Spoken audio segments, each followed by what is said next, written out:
Greetings, ladies and gentlemen. Today I want to share with you a phenomenal presentation. My presentations can be broken up into 4 sections, in which I'm going to go over the 4 sections with you, ladies and gentlemen. And then I'm going to go over my beautiful slide deck.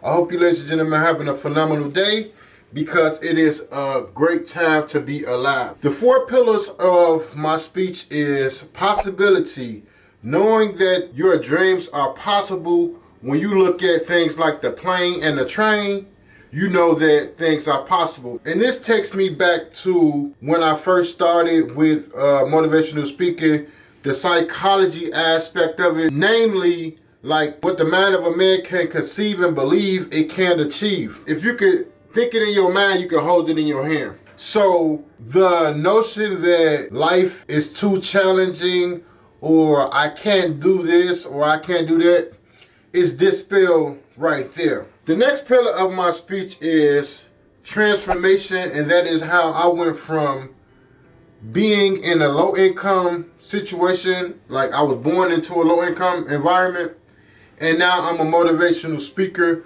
That is transformational, and I love that for me. The third pillar of my speech is tools, where I share with you what are the best methods for living life. What is the most comprehensive way to live life? How do you get the greatest benefit from life? And that is with tools. And one of the tools that I use to get to this place that I am in is my book, Make It Your Season, namely. The fourth pillar of my speech is the challenges, and that is in the form of government, banks, and businesses and their role on society and how that affects our lives. So let's start the speech afresh. We're going to go back to possibility, because on my slide deck here, I normally, at one point, I started off with the challenges of life. And you have to think about the challenges, because like when you look at money and inflation, it is a serious thing. But I was watching back one of my speeches, and I was like, I don't want to start off with the challenges. I want to start off with the possibilities. So I have 3 separate stories of possibilities. This right here on my screen is a lady named Chelsea B. And as you can see, she makes clothes from yarn, if you will. So she has a jacket right here, jacket. And she has over 100,000 followers on Instagram. And her work has been featured in the big art place in Chicago. Her work is in there. And that is remarkable, because just think, a young lady starting off like knitting clothes, and now she has gone viral several times, and her work is featured in big places. That's huge. And this is not just a one-off occurrence. This is something that can happen for anybody. One of the things that I like, before I get off into my other 2 examples about life is challenging, and you also have to work to make your dream come to reality. That's a fact. And the greater the challenge is, the more work that you have to put in. It's something beautiful about how work and challenge equals transformation. And that's just a beautiful thing. Work and challenge equals transformation. The second example that I have of someone that is living their dreams is this young lady. She decorates hotel rooms with balloons. She might do a Sweeties Day theme, a birthday theme. I like her story because she just showed how many jobs she had in the month of October and how much she made per job. And her average ticket was $600. She travels throughout the continental U.S. and she made I think it was like, when I added up, it was like $6,000 or $7,000 from what would be considered her hobby, her gift, her talent. And I thought that was phenomenal, because everyone's gift is not going to turn them into a multimillionaire or billionaire. But an example like the young lady decorating with the balloons making $7,000 in a month, and I know she started off with zero. That's a remarkable change. And of course, she can look over how she got to that place, and she could scale her business even more from studying the business and what works and what don't work and things like that. But just from 0 to 7,000 is remarkable. Now, social media is a great tool. That's a tool. It's this young lady. She sells macaroni salad, and she has a sizable social media presence, and she goes from city to city on tour selling her macaroni salad, and she sells out. It's always a line of people waiting to purchase her macaroni salad. And she does her marketing online, and that's what she does. And that's remarkable because she came to Chicago, and she was here for 2 days or 3 days, and she was selling her macaroni salad, and I thought that was wonderful. Then I seen her like in Alabama. Then she was in New York. I'm like, dang, like to go from allowing your friends and family to taste this macaroni salad to going on tour selling macaroni salad is a phenomenal thing.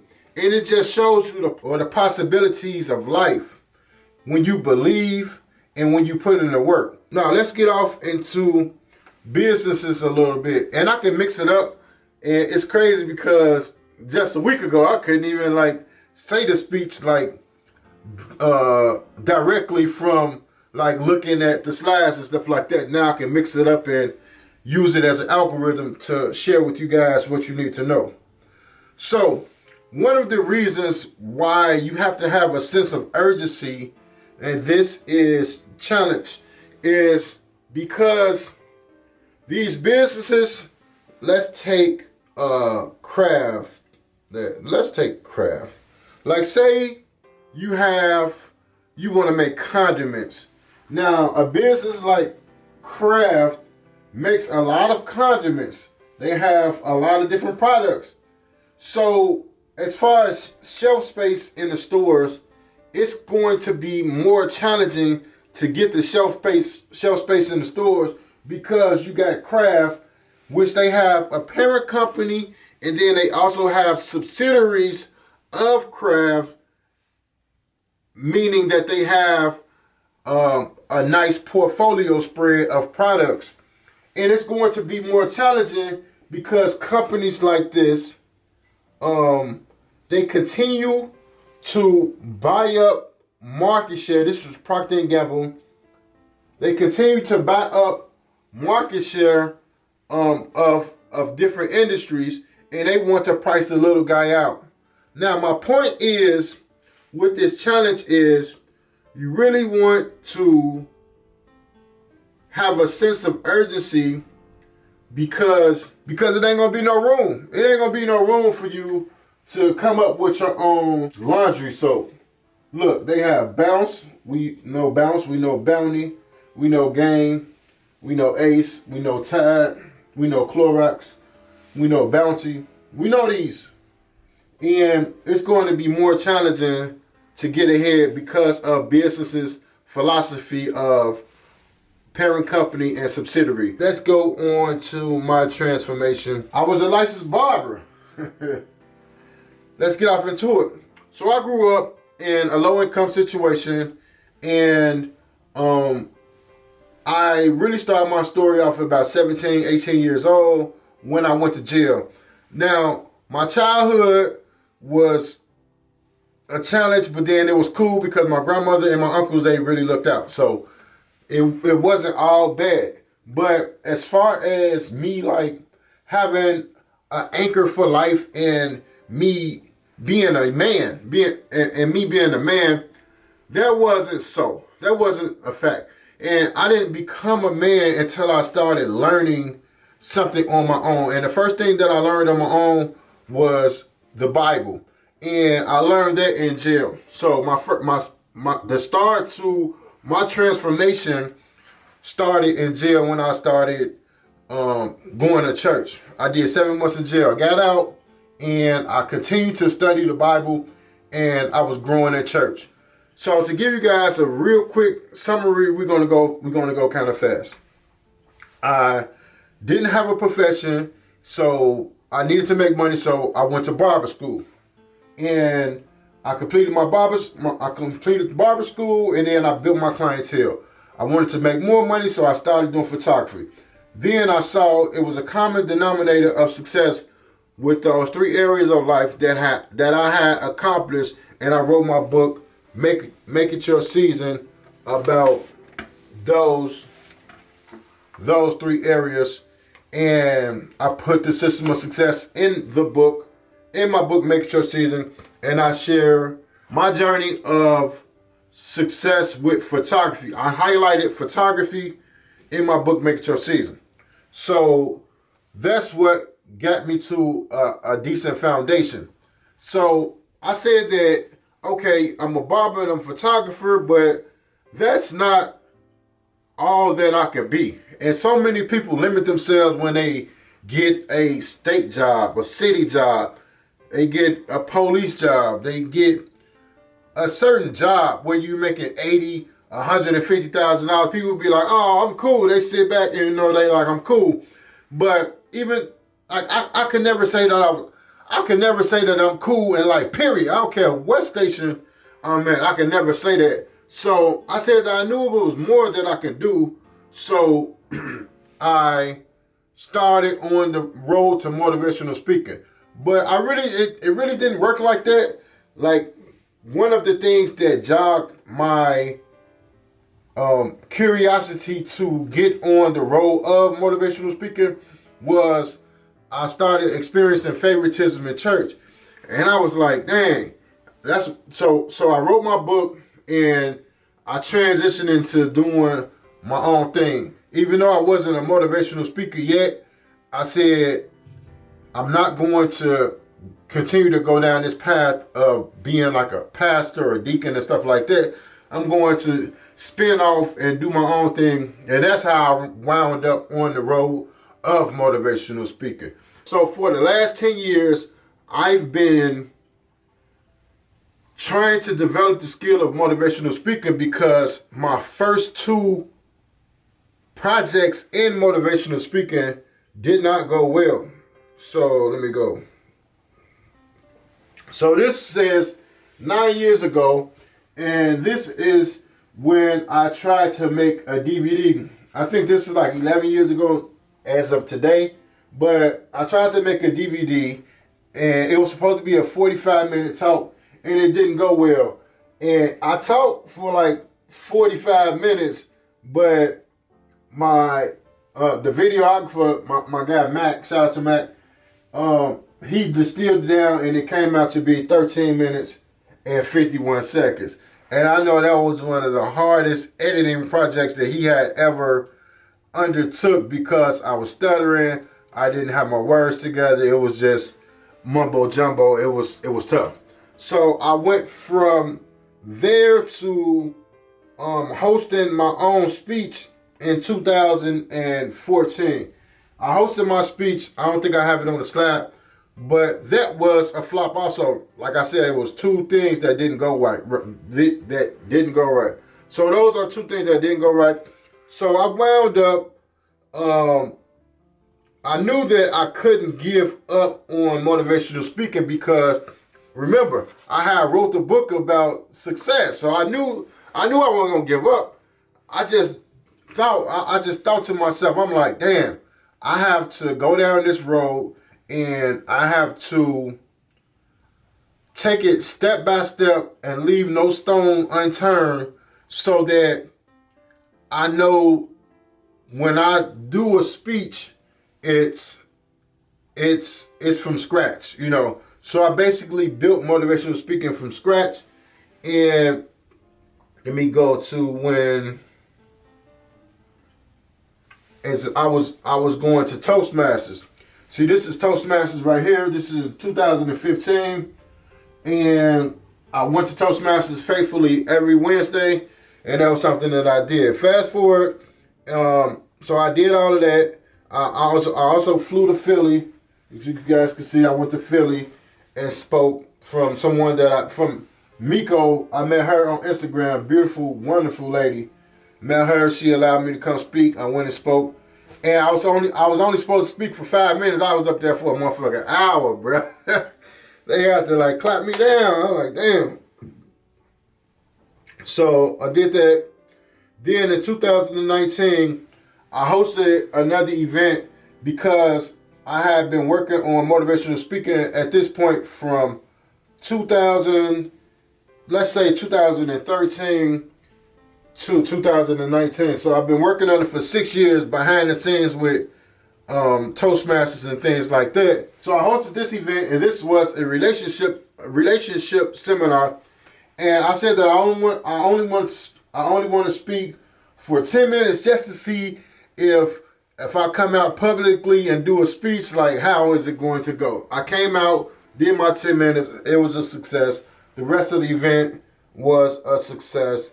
And here is some footage from the event. Yeah, so these are some of the videos. You got 31 minutes, 13 minutes, 38 minutes. This big pimp, 23 minutes. Wonderful event. So I'm like, cool.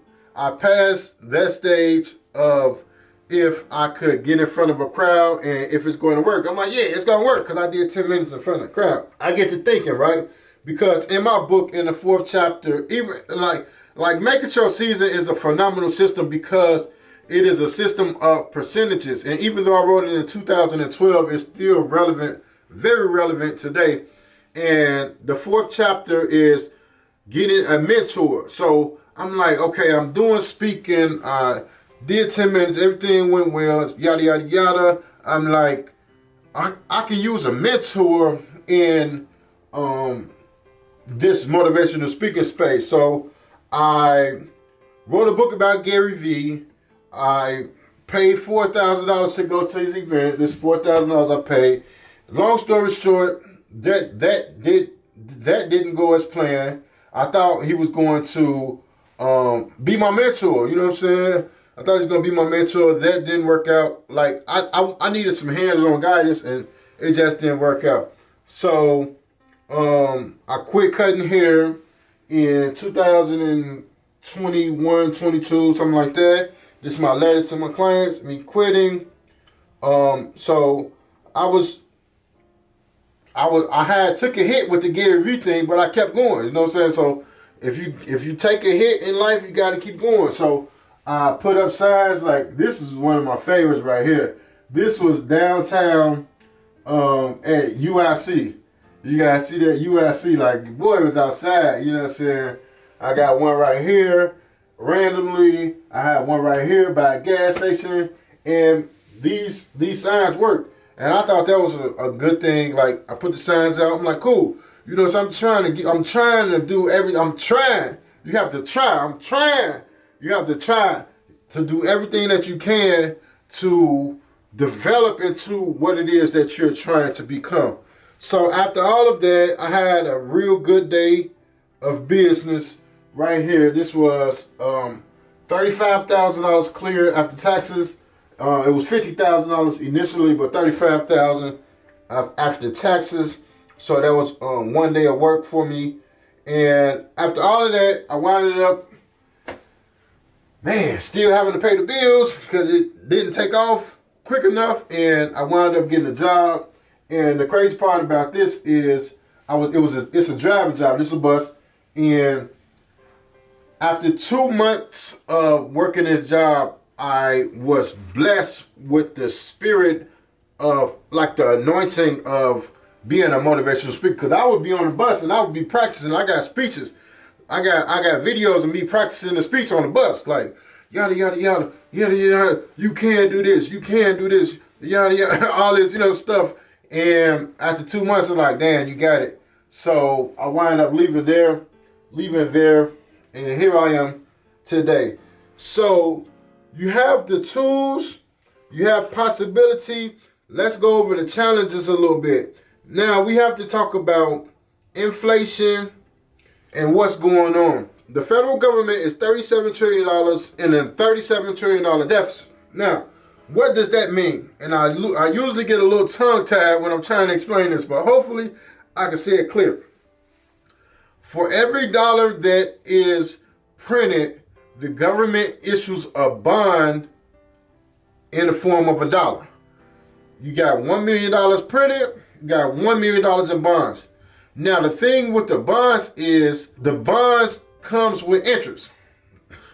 So, money printed, bonds created, interest have to be paid on the bonds. I did good. The thing is, $37 trillion, the annual payment or annual interest payment on the bonds is $1 trillion or over $1 trillion, which is what's causing inflation. And the challenging part of that is the GDP and the income tax that the federal government collects is not enough money to do the spending that it does every year and pay interest on the bonds. So it's not looking good because let's look at it from a house, like a normal house situation. You got credit card debt. That would be the bonds. But you got your regular bills. That would be your rent, your car insurance, stuff like that. For the government, that would be healthcare, military expense, stuff like that. So you got to pay your bills and you got to pay your interest payment. And it's starting to look a little tough. So that's what's going on, and that's what's causing inflation, because the federal government keep printing money, which is devaluing the money that we already have, which causes inflation. I say that money isn't real. Now, to go over money a little bit real quick, this is the history of money. So money started off with bartering, 3000 BCE. Then it went to commodity, grains, beans, rice, stuff like that. Then it went to gold, coins and stuff like that. Then it went to paper. Then in the 19th and 20th century, it was backed by gold. So you had paper that was backed by gold. So whatever amount of paper that was allocated, had that same amount in gold. So we went from being backed by gold to not being backed by gold. And now they just print money and they issue bonds, but they have to pay interest on bonds. That's why I spoke on that. So that's the history of money. So I say that money isn't real, and the only thing that is real is people going to work, because it's a system of an illusion. That's what it is, because the government prints money that isn't backed by anything, so it's not real. Like, you just print money. Banks create money they create money from thin air from with tools like fractional reserve lending, and they actually have what is called no reserve requirement today. So fractional reserve lending is every time someone brings a deposit in, say I go deposit $1,000 into the bank can loan up to 9 times that amount in the form of loans. So the money isn't real. So the banks are using loans and interest to make money. The government is creating money, so the money isn't real. So interest, I heard that Einstein said that interest is the 8th wonder of the world. He said, if you know how to use it, you get rich. If you don't know how to use it, you get poor. So that's why I say that money isn't real, and you have to really consider like how you spend your money and take how you spend your money seriously, because the work is the real capital. I'm going to come back and mix it up a little bit. These companies think Americans are stupid because of how much stuff costs. An average new car is $50,000. This is a tiny home, and this costs $250,000, right? So I have other tiny homes that cost from $20,000 a prefab tiny home to $50,000, and they think that people are so foolish with how they spend their money for work that you will buy this house for $250,000, not only buy it but finance it, in which whenever you finance a home, if you add up the interest, it's normally like 1.5 times, like 1.5 times the amount of the purchase amount. You're going to pay 1.5 times that in interest. So this is $250,000. You're going to pay 1.5 times that amount. So you're going to pay another $250,000 plus another $125,000. So I believe this would be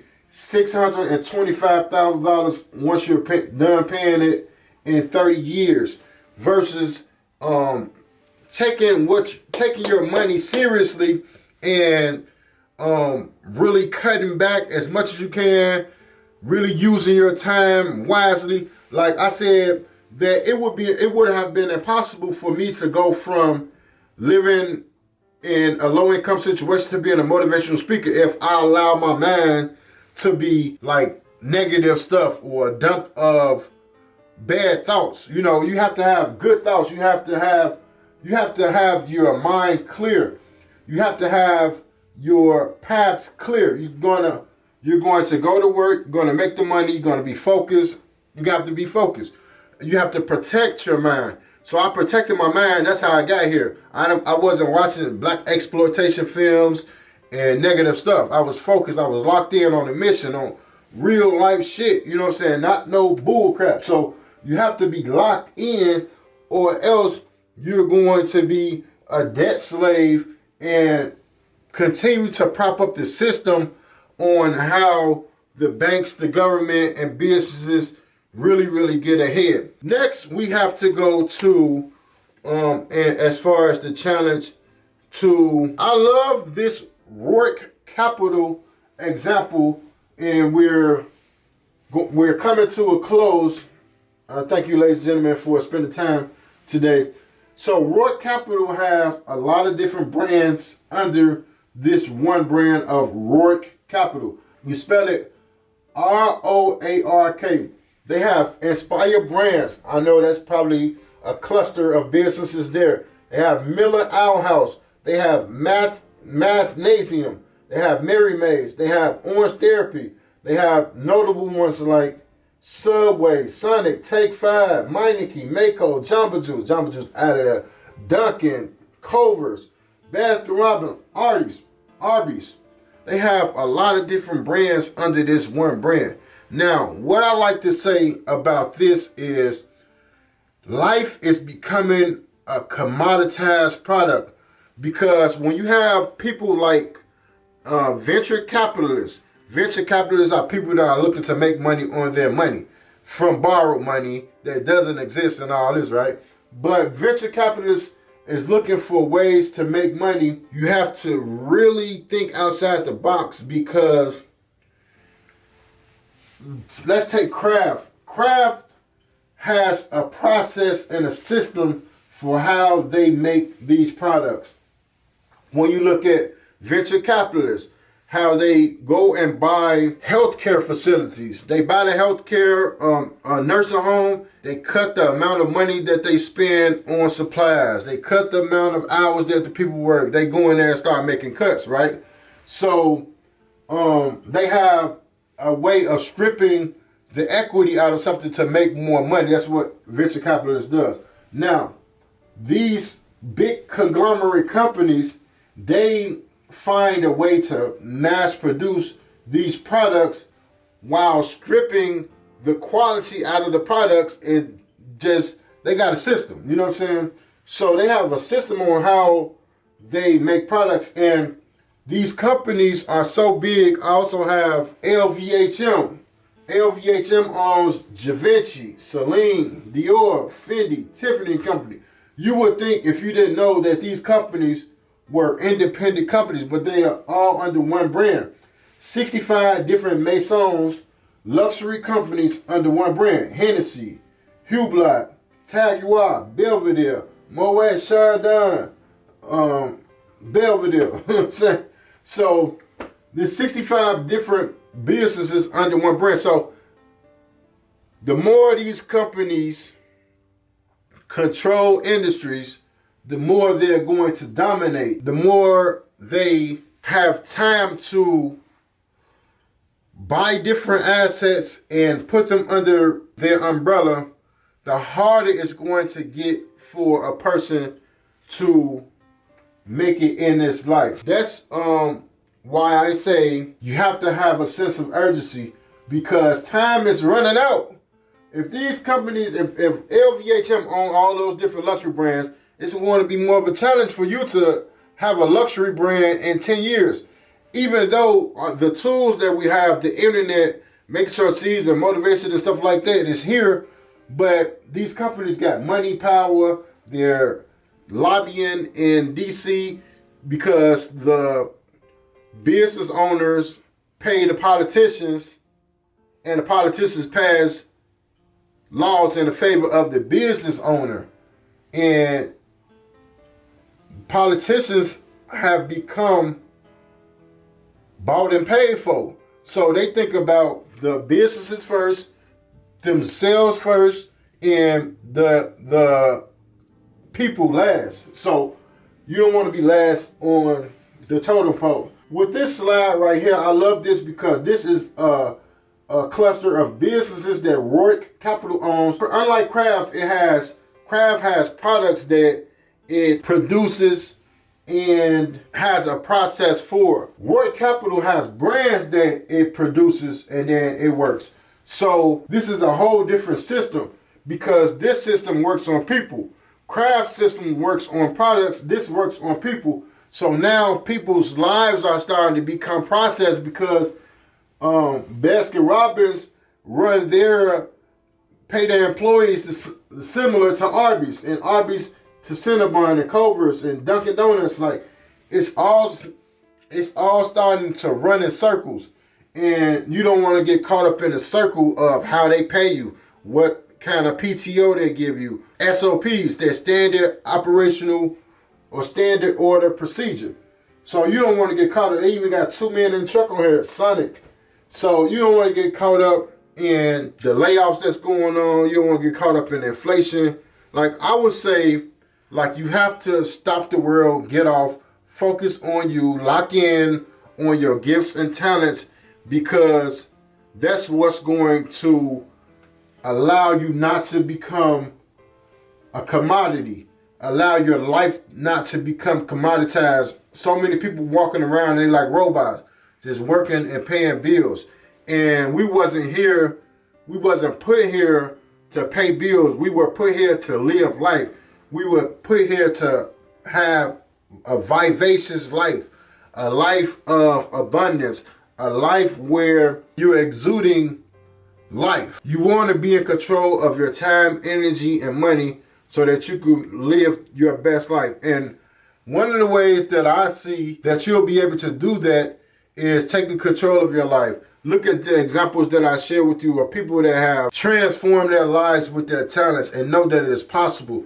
Know that you don't have to be stuck to the mercies of the banks and businesses wanting you to be a consumer. Know that life is more than you just being a consumer. It's more than you just going to work. Look at my life, how I went from a low-income situation to being a motivational speaker.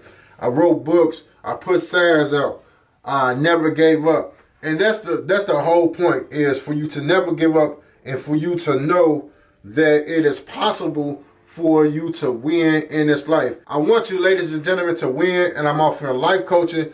If you need a helping hand, I was charging $600, but since it is a recession, I'm charging $500 to sit down, and we have a discovery session where we outline what it is that you're trying to do. I map out a roadmap for you to hit benchmarks and help you on your journey of becoming the best version of yourself, becoming the most successful person that you can be, where you're in control of your time, energy, health. A lot of jobs aren't healthy for people because they wind up losing their back. They wind up having back problems from working, knee problems, eye problems, and stuff like that. You want to be healthy and you want to be wealthy. That's it. You want to do it as quick as possible, as young as possible, and that's what I'm going to help you do with this discovery session. The link is in the bio. Lock in with me. It's not 600, it's 500, and you can make payment plans, but I'd rather you not make payment plans. I'd rather you come with that whole chicken, that whole 500, so we can knock it out, and you won't putting another thing on layaway just to buy it. But if you want to get it right now and you got to make payment plans, I think it's a worthwhile investment because I am him. Like, I've gone through the steps. I showed you, ladies and gentlemen, what I've done is possible. You want to be aware of the challenges because they're there, and you want to circumvent them as much as you can and know that you deserve to live your best life. You deserve to have everything that you imagine, and life is meant to be lived. That is the purpose of life. Van Stanton signing out. Thank you guys for being here.